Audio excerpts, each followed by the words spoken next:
Hey everybody, my piano tuning adventures are continuing. So far I've tuned 5 pianos now, and I guess I'm slowly but surely starting to get the hang of it.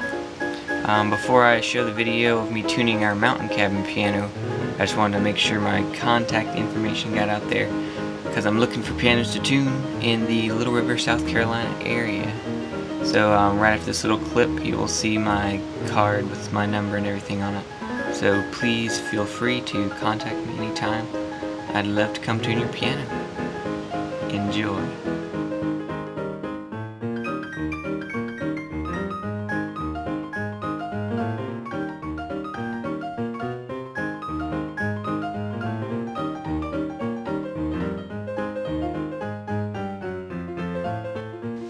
Alright, well, I'm up here at our mountain cabin, and I'm about to tune this old piano that we have up here.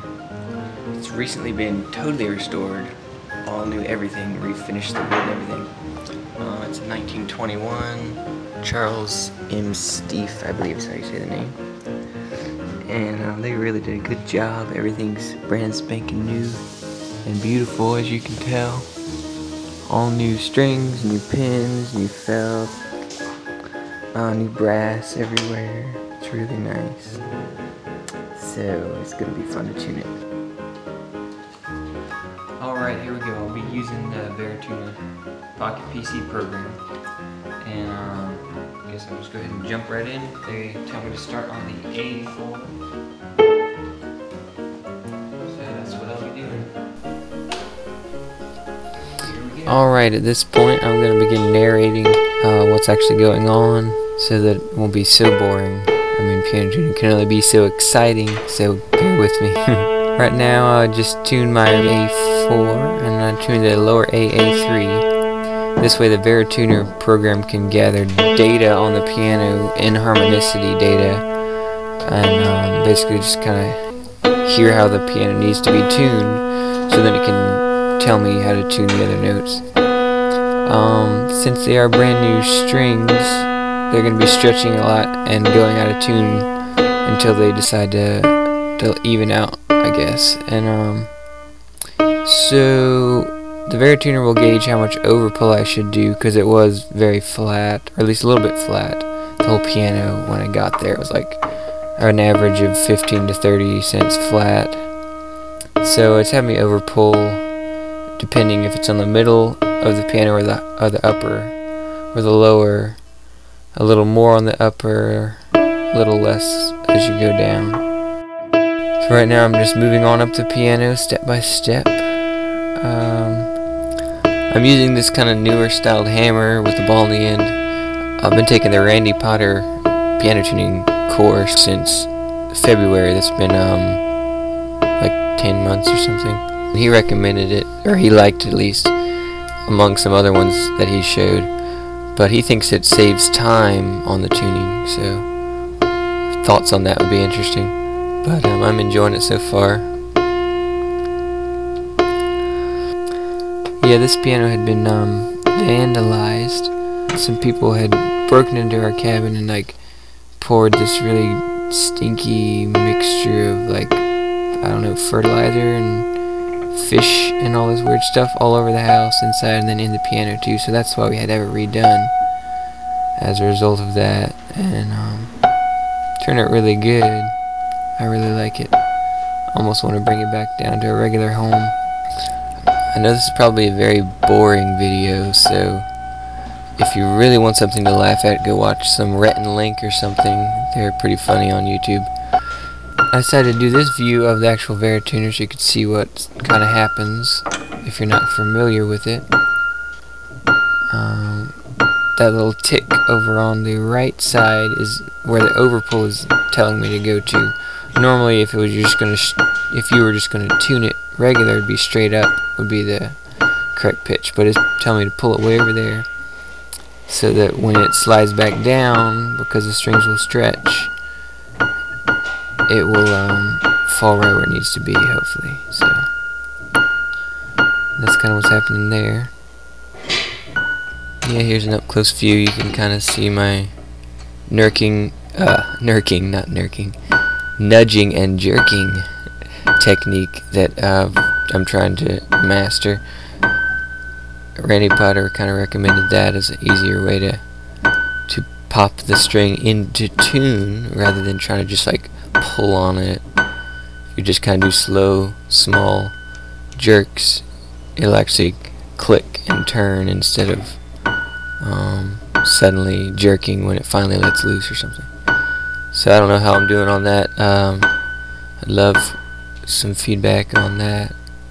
Maybe there's better techniques, or maybe there's a different way to position the hammer. You know, I think I'm doing it right with like about a 3 o'clock position on the hammer.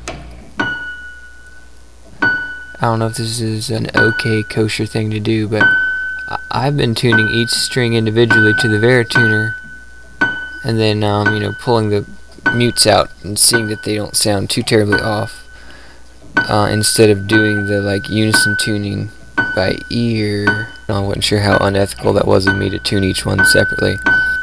I'd love feedback on that from anybody who might know. So I'm getting close to the top up here, and I think I'm past where the dampers are, so it's a little easier finding a spot for my mutes. It's kind of tricky when I get way up there. Kind of have to bring the hammer position around a little bit.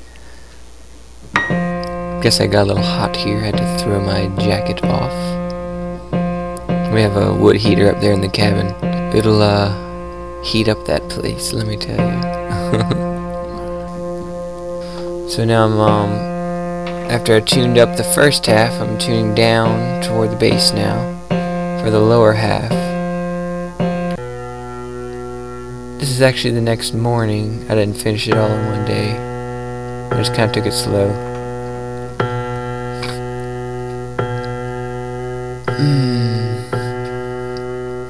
Seems to be easier to tune the bottom part.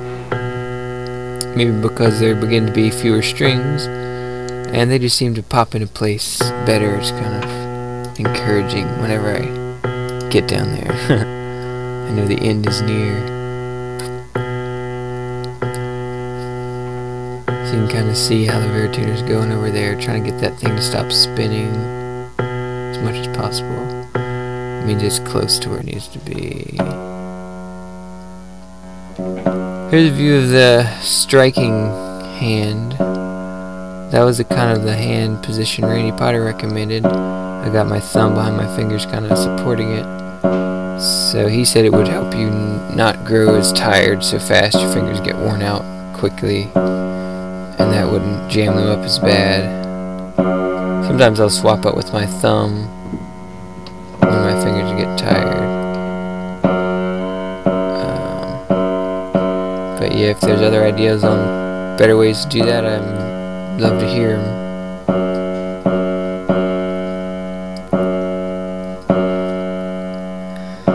Okay, what's the next view?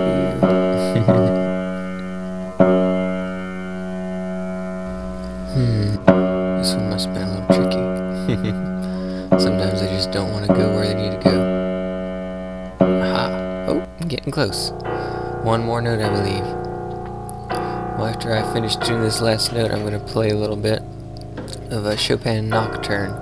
It's one of the few pieces I remember from my senior recital about a little over a year ago. So anyway, thanks for watching, and feel free to leave me any feedback. Enjoy the piece if you can. Woo, done. And congratulations for making it all the way to the end of this boring video. See you next time.